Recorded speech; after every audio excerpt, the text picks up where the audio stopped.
সব সমস্যার সমাধান কি? মানুষ তোমাকে হালকাভাবে নিচ্ছে, বাড়ির লোক তোমাকে বুঝছে না, দুনিয়া তোমাকে বুঝছে না, লাইফে কিছু বুঝতে পারছি না, কি করব? এই প্রতি মুহূর্তে কনফিউজ থাকার সলিউশনটা কি? এটা তো জানো, প্রতিদিন যদি কোনো কিছুতে 2 ঘন্টা করে সময় দিই, লাগাতার 6 মাস পর্যন্ত 180 দিন মানে 365 ঘন্টা, তাহলে ব্যাস খেলা শেষ ওখানেই। কিন্তু আজকে এটা ভালো লাগছে, কালকে ওটা, এটা ঠিক মনে হচ্ছে না, ওটা ঠিকঠাক আছে, এটা এরকম, ওটাও এরকম, মাইন্ডে এরকম চলতেই থাকছে। একজন কনফিউজড ব্যক্তি কোথাও কোনো রকম রেসপেক্ট পায় না। ক্লিয়ার মাইন্ডেড মানুষেরাই রুল করে, কনফিডেন্টলি কন্ট্রোল করে। দুশ্চিন্তায় থাকা মানুষদের কেউ পছন্দ করে না। আমার প্র্যাকটিক্যাল এক্সপিরিয়েন্স থেকে কথাগুলো বলছি।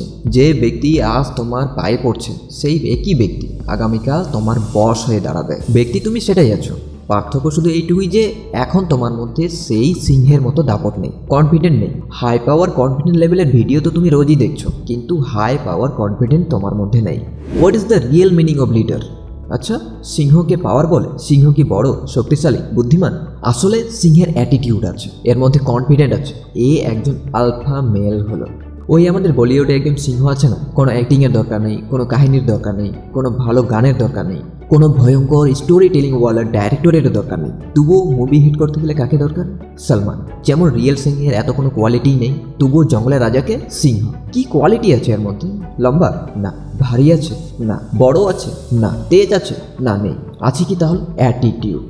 কনফিডেন্সই হলো তোমার সমস্ত প্রশ্নের উত্তর। মানুষ না তোমার সম্পত্তি দেখে গলবে, না তোমার তেজ দিমাগ দেখে, না তোমার সৌন্দর্যে। তারা অ্যাট্রাক্ট হয় তোমার ক্লিয়ার মাইন্ডসেট থেকে, তোমার এম দেখে, তোমার টার্গেট দেখে। তোমার টার্গেট কি? কনফিউজ চিন্তাশীল ব্যক্তিকে কারোরই দরকার নেই। তুমি দুনিয়াটাকে ভালো করে একটু দেখো, সব জায়গাতেই দ্য ওয়ান থিং ফিলোসফি চলছে। দ্য ওয়ান থিং ফিলোসফি মানে কি? একটা জিনিসই করো, কিন্তু এমনভাবে করো যাতে হাজার মানুষ সেটা করার জন্য উৎসুক হয়ে পড়ে, তবুও যেন করতে না পারে। এমনটা কখনোই করো না যে যেখানে হাজারটা মানুষ তোমার মতো করতে পারবে বা করছে। যে কোনো কোম্পানিকে দেখো, যে কোনো ব্র্যান্ডকেই দেখো, যে কোনো মানুষকেই দেখো, তারা শুধুমাত্র একটা জিনিসেই বেস্ট। মাইকেল ফিলিপসকেই দেখো, swimmer. Mozart, classical music composer. Bruce Lee, martial arts. Usain Bolt, spinner. Sachin Tendulkar, cricketer. AR Rahman, music composer. Lata Mangeshkar, playback singer. Satyajit Ray, director and screen writer. Viswanathan Anand, chess. Ratan Tata, businessman and leader. Tim Berners Lee, world wide web. Jonas Salk, polio vaccine. Steve Jobs, personal computing. Marconi, wireless communication, radio, যেটা বলা হয় টেসলার idea ছিল।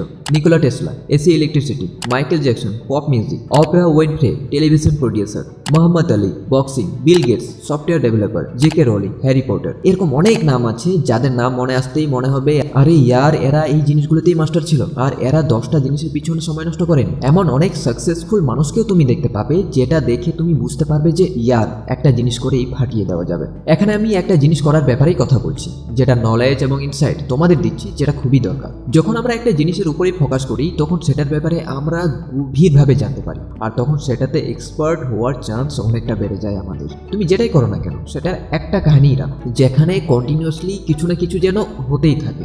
2 ঘন্টা 3 ঘন্টা রোজই যেন হতেই থাকে যেটা তুমি করছো। এটা নিয়ে তুমি 5 মিনিটের একটা সামারিও তৈরি করে নিতে পারো, যে আজকে তুমি কি করলে, কোন বেস্ট কাজটা তুমি করলে, আর কোনটা আরো বেটার ভাবে করতে পারতে। ব্যাস, কাজ শেষ। একটা এমন কাহিনী সিলেক্ট করো যেটা তোমার সারা বছর চলতেই থাকবে। এমনটা যেন না হয় যে বছর চলতেই আছে আর তোমার কাহিনী শেষ। এমনটা যদি হয় তাহলে তুমি ওখানেই থেকে যাবে, আর সময় তোমাকে ছেড়ে চলে যাবে। তুমি যে কোনো ফিল্ডের যে কোনো স্কিলসে নিজেকে বেটার বানাও, আর একই ডাইরেকশনে চলতে থাকো। আর যদি ডাইরেকশন হারিয়ে ফেলো, কি হবে জানো? সেন্টারে পৌঁছতে তোমার ততটাই সময় লাগবে যদি আবার থেকে শুরু করো। জঙ্গলে কোনো একটা ব্যক্তি 2 ঘন্টা ধরে একই ডাইরেকশনে চলছে, আর এখন যদি সে মনে করে যে ডাইরেকশন চেঞ্জ করে যাবে, তাহলে 2 ঘন্টা তার আরো এক্সট্রা সময় লাগবে সেন্টারে পৌঁছতে। মানে 4 ঘন্টা লাগলো তার। কি লাভ হলো এতে? এখন তোমাদের অনেকের মনে হতে পারে লার্নিংটাই তো মেন জিনিস স্যার, ফেল হলাম তো কি হয়েছে, কিছু তো শিখলাম। আরে ভাই, সারা জীবন ধরে শিখতেই থাকবে নাকি? কাজও তো করতে হবে, টাকাও তো কামাতে হবে, নিজেকেও তো কিছু একটা বানাতে তো হবে নাকি? আর যদি তুমি জঙ্গলে হারিয়ে যাও তাহলে কি হবে জানো? সন্ধ্যা হয়ে যাবে আর জানোয়ার তোমায় খেয়ে ফেলবে। আর এই জানোয়ারটাকে, এই জানোয়ারটা হলো মেটাফর। তুমি যদি সঠিক ডাইরেকশনে চলতে না পারো, তাহলে যে সঠিক ডাইরেকশনে চলছে সে তোমাকে হায়ার করবে তার স্বপ্নকে পূরণ করার জন্য, তার লক্ষ্যকে পূরণ করার জন্য। হয় তুমি নিজে সঠিক ডাইরেকশন ধরে চলতে থাকো, নয়তো অন্য যে সঠিক ডাইরেকশনে চলছে তার হাত ধরে তার স্বপ্নটাকে পূরণ করো। করো।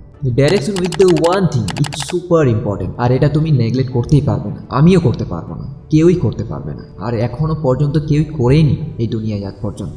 আর গত কয়েক বছর ধরে আমি এটা খুব ভয়ঙ্করভাবে রিয়েলাইজ করেছি, মানে এমনই এটা যে লিখে রাখা যায় কোথাও। মানে তুমি যতই ল অফ অ্যাট্রাকশনকে ফলো করো, যতই পজিটিভ থাকো না কেন, যতই ম্যানিফেস্ট করো না কেন, যতই এটা করো ওটা করো, যদি তোমার খারাপ সময় আসার থাকে তাহলে আসবেই। তোমার সাথে খারাপ কিছু ঘটা থাকলে ঘটবেই। জীবনে যদি কষ্ট থাকে তাহলে কান্নাকাটি তো হবেই। কোনো জিনিসে যদি ব্যর্থ হতে হয় তোমাকে, তাহলে তুমি ব্যর্থ হবে। তুমি যতই হাজার পদ্ধতিতে চেষ্টা করে থাকো না কেন, হ্যাভিং দ্যাট ইগো, আমার তো কিছুই হবে না, আমি করলে তো ভালোভাবেই করবো, সবার আগে তুমি ডেথ হয়ে যাবে। তখনই যখন এই ইগো তোমার মধ্যে আসবে, তুমি ওখানেই শেষ, সব শেষ হয়ে যাবে।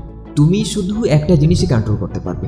বলো তো কি? তুমি হয়তো বলবে অ্যাকশনকে কন্ট্রোল করা যাবে না। ভাই, একদমই না। তুমি বেশ একটা জিনিসই কন্ট্রোল করতে পারবে, আর সেটা হলো তুমি কোনো কিছুই কন্ট্রোল করতে পারবে না। কি ঝটকা লাগলো তাই তো? কি সব এই নেগেটিভ কথাবার্তা বলে বেড়াচ্ছি?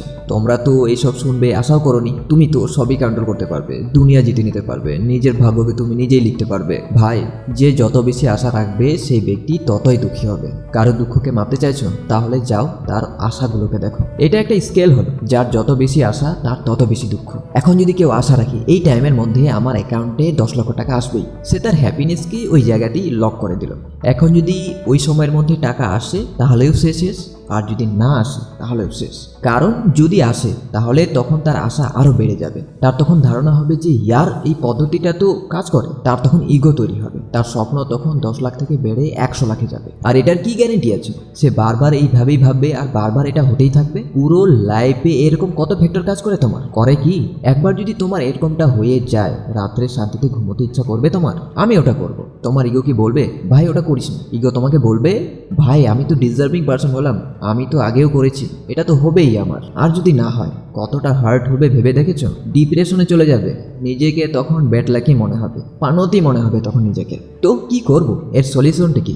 লাইফে তোমার গোলস তো রাখো, কিন্তু অ্যাম্বিশিয়াস গোলস একদমই রাখো না। ভাই, জন্ম আমাদের হাতে ছিল না, জীবন আমাদের ইচ্ছায় আমরা পাইনি, মৃত্যুটাও আমাদের কন্ট্রোলে নেই, তাহলে এর কি মানে আছে? জীবনের মাঝের অংশটিকে কন্ট্রোল করার চেষ্টা করা, এক একটা সেকেন্ড, এক একটা দিন, কি মানে এটার? আমি যতগুলো মানুষকে এইভাবে জীবনযাপন করতে দেখেছি, আর প্রতিটা বড় মানুষ এইভাবেই জীবনযাপন করে। তারা বলে না যে আমাকে এটাই করতে হবে, তারা বলে চলো দেখাই যাক না কিভাবে করা যায়, আর তারাই ফাটিয়ে করে। এটার আবার এই মিনিং বের করো না যে লাইফে যখন কিছুই কন্ট্রোল করতে পারবে না তাহলে কোনো কিছু করারই দরকার নেই, হাতের উপর হাত রেখে বসে থাকো। তোমাকে ব্যাস এটা মনে রাখতে হবে যে এই প্রকৃতি তোমার থেকে বেটার প্ল্যান তৈরি করতে পারে। এটাকে অ্যাকসেপ্ট করে নিয়ে তুমি তোমার টেনশন নেচারকে দিয়ে দিচ্ছ, ভগবানকে দিয়ে দিচ্ছ, আল্লাহকে দিয়ে দিচ্ছ, যেটার প্রতি তুমি বিলিভ রাখো। মানে এটা আমি করছি না, আমি জানি না, আমি বেশ কাজ করতে পারি। তোমার কাজ কি? তোমার কাজ হলো কাজ। হারিয়ে যেতে হবে, ওই হারিয়ে যাওয়ার কাহিনী তোমাকে লিখতে হবে না, ব্যাস তোমাকে হারিয়ে যেতে হবে। এখানে হয়তো অনেকে বলবে আমাকে যখন উপরওয়ালা দেখতেই পাচ্ছে তাহলে আমাকে সাহায্য করছে না কেন? তাহলে এর উত্তর হলো, ধরো তুমি একটা পরীক্ষার হলে আছো, আর সেই টিচার যে তোমাকে বললোই না যে এটার অ্যান্সার কি হবে, এটা তোমাকেই ভাবতে হবে, তোমাকেই লিখতে হবে। আর এই ফিলোসফিটা নিয়ে যারা চলে তারাই সবচেয়ে বেশি পায়, তারাই সবচেয়ে বেশি লিখে আসতে পারে, মার্কেট থেকেও বেশি তুলে নিতে পারে। তারা নিজেকে রকেট বানিয়ে ফেলে। রকেট তো দেখেছো, যতই উপরে যায় ততই হালকা হতে থাকে, একটা করে জিনিস ছাড়তে থাকে। কেননা আমাকে যদি উপরে যেতে হয় নিজেকে আরো হালকা করতে হবে। আর সেটা কি? মানে যেটা ছাড়তে হবে সেটা কি? সেটা হলো তোমার টেনশন, স্ট্রেস, ইগো, যা তোমাকে একদমই হালকা হতে দিচ্ছে না। যতক্ষণ না পর্যন্ত তুমি নিজেকে হালকা করবে ততক্ষণ পর্যন্ত তুমি উপরে যেতে পারবে না। আর এটা তখনই সম্ভব যখন তুমি একটা ঠেকা নেওয়া ছেড়ে দেবে, বন্ধ করে দেবে, যে আমি যা কিছু ভাবি তাই হবে। কেননা এতে তুমি দায়িত্ব নিচ্ছ, আর যারা দায়িত্ব নেয় তারা টেনশনই পায় শুধু। আমরা এমনভাবে দায়িত্ব নিই যে আজকে আমরা যে পয়েন্টে আছি সেটা যেন আমার ইচ্ছা অনুযায়ী হয়েছে, কিন্তু আসলে আমরা যা কিছু করি কোইন্সিডেন্টলি করি। আমরা যেখানে পৌঁছেছি কোইন্সিডেন্টলি, যা কিছু কাজ করছি কোইন্সিডেন্টলি। যদি তুমি বলো যে আমি করেছি এই কাজটা, তাহলে বলো কোনো জিনিসের ব্যাপারে তুমি কথাই শুনেছো, সেটার কারণও কোইন্সিডেন্টলি হবে তোমার। আচ্ছা মানলাম এটা তোমার কন্ট্রোলে ছিল, যে এটা আমার ইচ্ছা ছিল যে আমার সামনে এটা আসবে যখন আমি এটা চাইবো। মানলাম এটা তোমার কন্ট্রোলে ছিল, তুমি কন্ট্রোল করেছিলে, কিন্তু ওটা শোনার পর ওটাতে মজা পাওয়া বা ইন্টারেস্ট হওয়া এটা কি তোমার হাতে ছিল? এই পুরো পৃথিবীতে কত ইঞ্জিনিয়ার, কত ডক্টর, কত পুলিশ, কত জাজেস ইত্যাদি ইত্যাদি আছে, এতটাতেই হয়ে যাবে? এটা কে ঠিক করে? মানুষ এত ভালোভাবে একসাথে মিলে কিভাবে এটা ভেবে নিতে পারছে যে বরাবর সমান মাত্রায় যা কিছু আছে এই পৃথিবীতে যেন আমরা পেতেই থাকি? একটু ভেবেই দেখো না কে করছে এসব, তুমি করতে পারবে? আমরা সবাই মিলে আসলে কি করতে পারবো এইসব যে তুমি এটা ভাবো, এটাতে ইন্টারেস্ট রাখো আর নিজেকে ওটাই বানাও।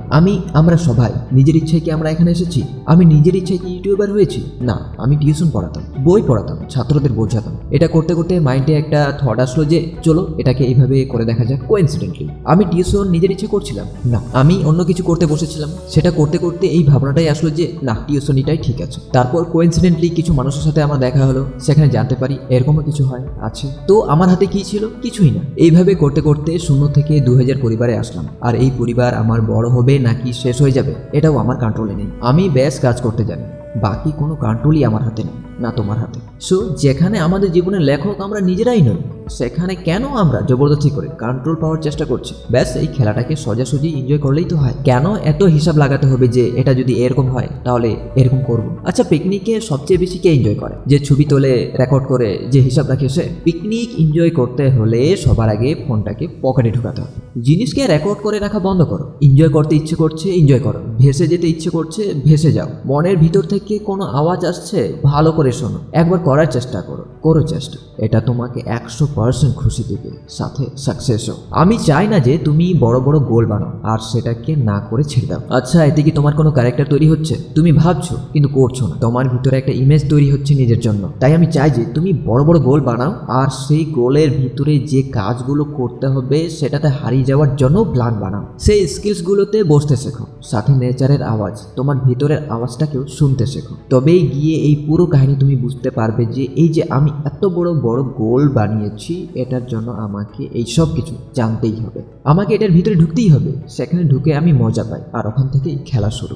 আর সত্যি বলতে কি, আমার পার্সোনাল ডায়েরিতে লেখা কথাগুলো এইভাবে ভিডিওতে কনভার্ট হয়ে যাবে কখনো আমি এমনটা কোনোদিনই ভাবিনি। লাইভ আমাকে প্রতিটা মুহূর্তেই সারপ্রাইজ করেছে, আর এটাই কারণ কখনো বলো না যে ওয়াই মি, জাস্ট বলো ট্রাই মি। লাইভ যত বেশি তোমায় সারপ্রাইজ করবে তত বেশি তুমি শিখবে। আনএক্সপেক্টেড জিনিসগুলোকে অ্যাকসেপ্ট করে নিয়ে এগিয়ে চলো। লাইফের সারপ্রাইজিং চ্যালেঞ্জগুলো তোমায় আরো স্ট্রং বানাতে থাকবে। That's why I like surprise. I hope এই ভিডিওটি তোমাদের জন্য অনেকটা হেল্পফুল হয়েছে। যদি হয়ে থাকে ভিডিওটি লাইক করে চ্যানেলটিও সাবস্ক্রাইব করে নিও। ধন্যবাদ ভিডিওটি দেখার জন্য।